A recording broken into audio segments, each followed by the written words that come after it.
Oke, kita sambung lagi kelanjutan dari novel Heavenly Demon. Tentunya setelah mendengar ancaman juga permintaan dari Roman, Count Munez tidak bisa memutuskan hal tersebut secara langsung.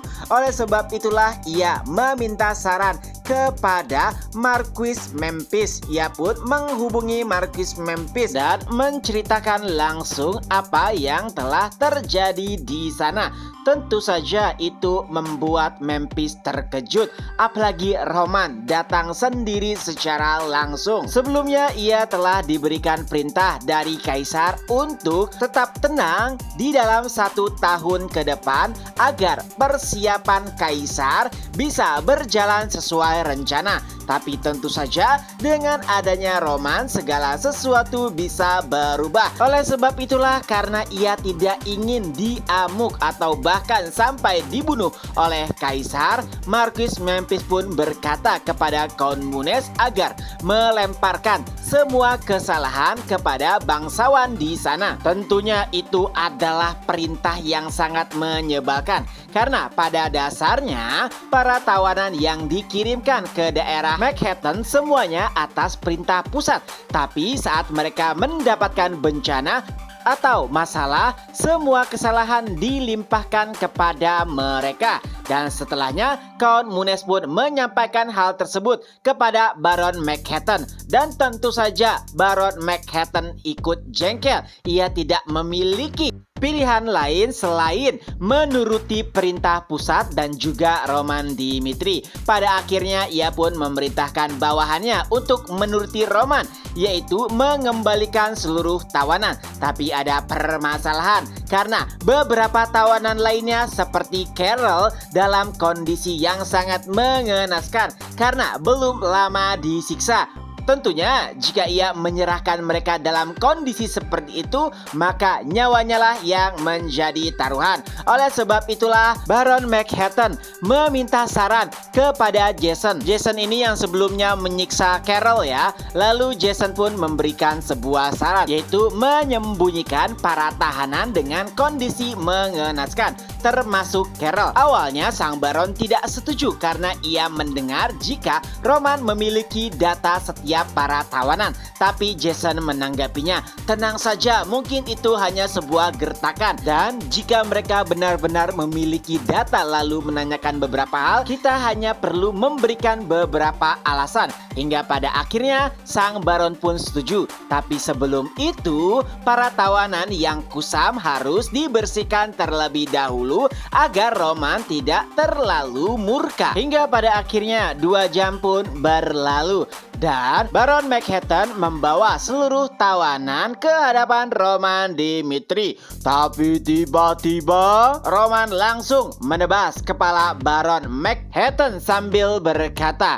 "Bukankah sudah kubilang sebelumnya untuk tidak meninggalkan seorang pun?" Dan pandangan Roman langsung beralih ke arah di mana Count Munez berada. Ia kembali berkata, "Apakah kau tidak tahu alasan kenapa aku memberikanmu waktu 2 jam? Yaitu untuk memberikan kalian kesempatan membebaskan bawahanku. Dan aku hanya ingin melihat mereka selamat. Tapi kalian malah bermain di belakangku." Tentunya apa yang dilakukan oleh Roman membuat orang-orang Kronos ketakutan. Bagaimana tidak, Roman dengan terang-terangan membunuh bangsawan Kronos di tanah mereka. Ya, walaupun itu adalah sebuah kejahatan besar dan juga penghinaan, tapi mereka juga tidak bisa berbuat apapun karena lawannya adalah Roman Dimitri yang bahkan telah membunuh pendekar pedang terkuat di Kronos.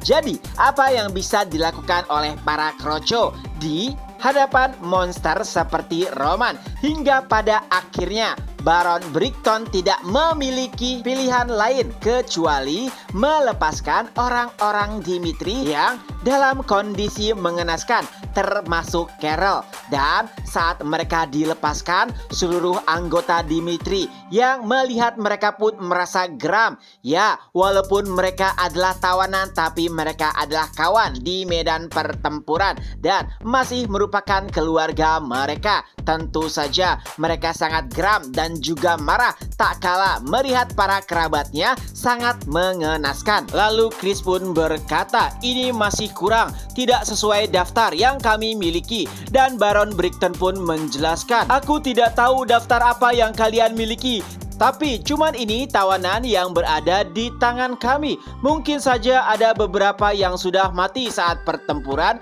atau mereka mati karena dalam kondisi yang sakit. Semua itu karena sebelumnya mereka berada dalam medan pertempuran. Bukankah itu wajar? Nah, saat itu tentunya Brickton menghindari kata-kata siksaan untuk meredam amarah Roman. Tapi tentunya Roman bukanlah orang yang bodoh. Ia bahkan berkata, oh, jadi mereka mati karena menahan siksaan dari kalian? Ya, semua orang hanya bisa terdiam. Lalu Roman kembali berkata, Carol, katakan padaku apa yang telah menimpa kalian dan orang-orang yang telah mati. Oh ya, ada yang kelewatan dikit nih. Saat Baron Manhattan melepaskan para tawanan, ia sempat meminta maaf kepada Roman dan tentu saja sambil menjelaskan beberapa hal. Tapi sayangnya Roman tidak menerima permintaan maaf tersebut karena ia tahu ada beberapa tawanan yang tidak dimunculkan. Kembali ke saat ini, Carol hanya terdiam. Ia masih tidak menyangka apa yang ada di hadapannya. Padahal Carol beserta para tawanan lain sudah pasrah jika Dimitri tidak akan menyelamatkannya. Ya, walaupun ia telah bersusah payah untuk bisa menghubungi Dimitri, tapi ia tidak yakin jika itu berjalan dengan lancar karena ia hanya terhubung kurang lebih 3 detik. Tapi ternyata Roman benar-benar datang untuk menyelamatkannya. Walaupun ia merasa senang dan juga terharu, tapi ia juga merasa sedih karena ada beberapa tawanan lainnya yang harus mati dan tidak bisa diselamatkan. Lalu perlahan Carol pun mulai menjelaskan penyiksaan, perbudakan, apa saja yang mereka terima.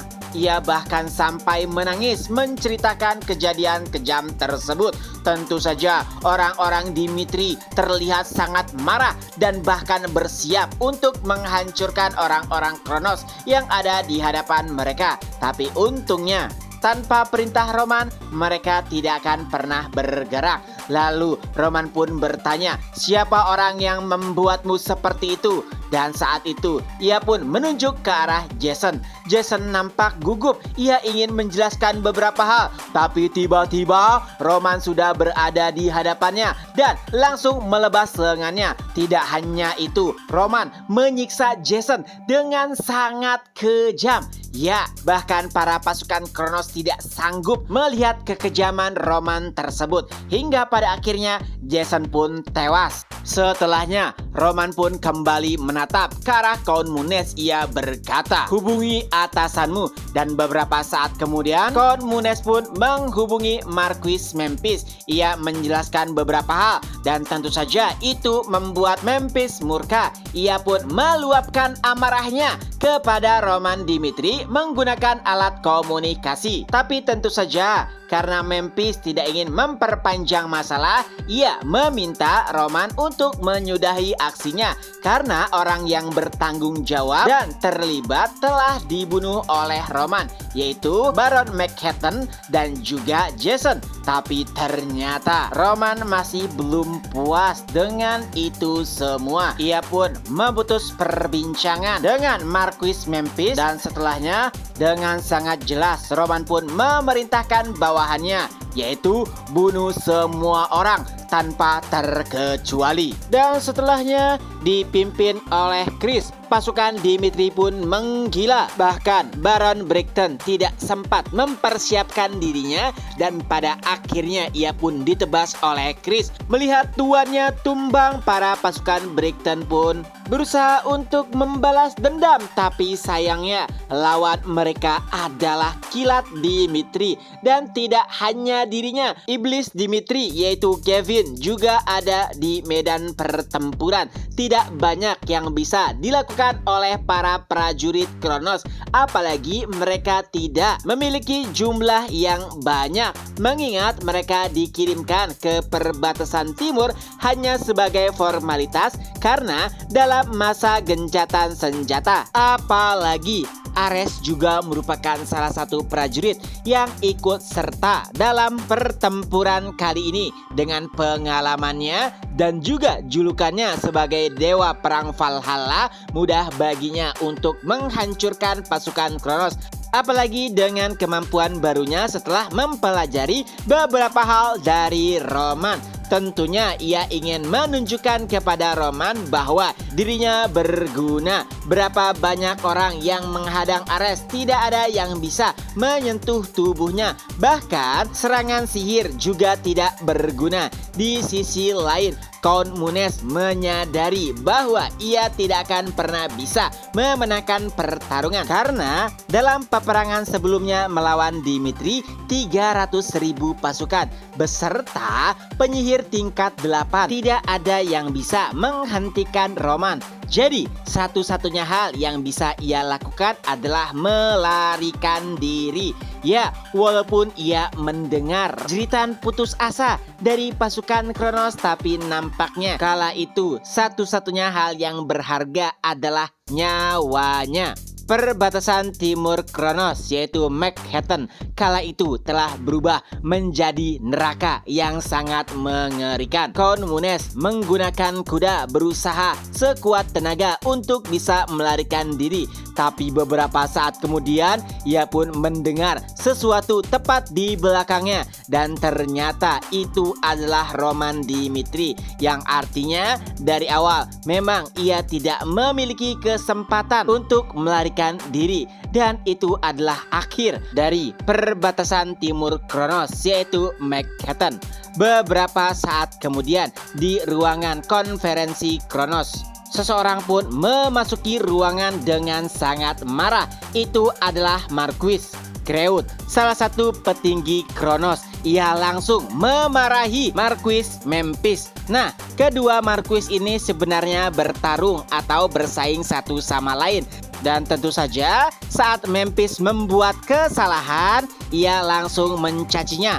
Apalagi ternyata Count Munes merupakan menantunya, seseorang yang dipilih langsung oleh putrinya. Tentu saja itu membuatnya lebih geram lagi. Ia terus memaki Memphis dan berkata jika dirinya tidak becus. Dan sejak kapan Kronos menjadi pengecut dan tidak melakukan pembalasan? Ia bahkan berkata akan menangani Roman atau menghukumnya dengan tangannya sendiri. Tapi sebelum keluar ruangan, Memphis pun berkata, "Seharusnya kau tenang. Coba pikirkan baik-baik. Apakah sebelumnya kita melawan Dimitri dengan tidak sungguh-sungguh? Sudah beberapa kali Kronos berusaha melenyapkan Dimitri, tapi pada akhirnya merekalah yang menanggung kekalahan.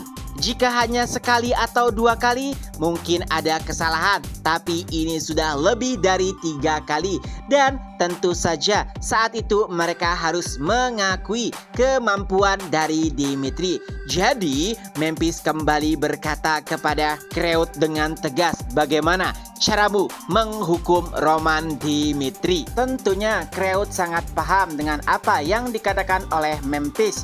Dimitri sangatlah berbeda dengan orang-orang yang pernah dihadapi Kronos, karena biasanya siapapun yang mendengar kata Kronos akan gemetar, tapi tidak untuk Dimitri. Bahkan dalam keadaan gencatan senjata ia berani menyerang wilayah Kronos. Tapi itulah yang menjadi permasalahan. Bagaimana bisa Kronos tidak merespon apapun yang dilakukan oleh Dimitri? Bukankah itu sudah keterlaluan? Ia bahkan sampai mempertanyakan apa yang diputuskan oleh Kaisar sambil bertanya kepada Memphis. Coba jelaskan padaku kenapa Kaisar harus menunggu 1 tahun untuk menghadapi Dimitri. Dan sayangnya bahkan Memphis belum mengetahui rencana Kaisar, di mana sebenarnya saat Kaisar mengambil keputusan tersebut awalnya Memphis tidak terlalu setuju. Tapi ia juga tidak bisa membantah Kaisar, hingga pada akhirnya Kreut lebih memilih untuk meninggalkan Memphis dan tetap menjalankan rencananya, yang mana bahkan ia akan memprovokasi publik untuk membantunya.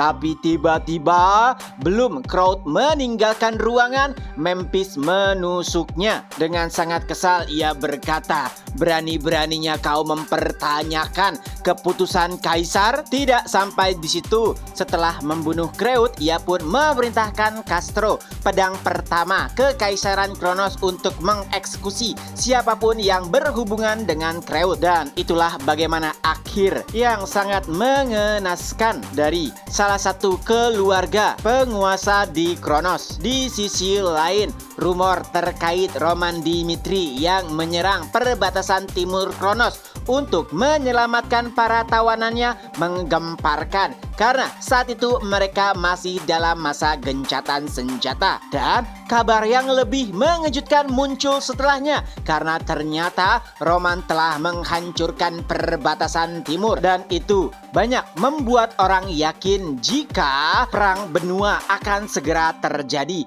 Tapi anehnya, setelah beberapa hari bahkan Kronos tidak memberikan respon apapun, dan itu meyakinkan setiap orang bahwa Dimitri adalah salah satu raksasa kekuatan baru di benua Salamander. Di sisi lain, tepatnya di kerajaan Hektor, Edwin juga merasa terkejut dengan tindakan berani yang dilakukan oleh Roman.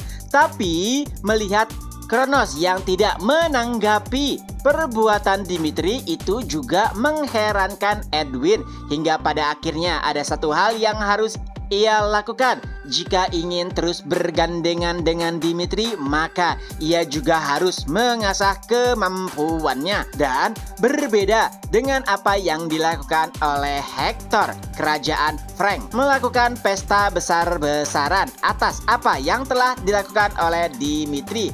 Dan mereka juga bersyukur karena telah mengambil keputusan yang tepat, yaitu mengikuti Dimitri. Dan tidak hanya itu, ia juga berencana untuk mengirimkan Pangeran Samir untuk memberikan hadiah kepada Lauren Dimitri, karena ia baru saja mendapatkan informasi jika Lauren baru saja dipromosikan ke kelas A dari Akademi Kerajaan Kairo. Tapi ternyata tidak hanya kerajaan Frank, banyak kerajaan dan bangsawan lainnya yang mulai berfokus kepada Kairo, yaitu terkait dengan upacara promosi dari Lauren Dimitri. Dan chapter pun berakhir. Nah, itulah kelanjutan dari novel Heavenly Demon. Semoga terhibur. Ketemu lagi di next video. Bye bye.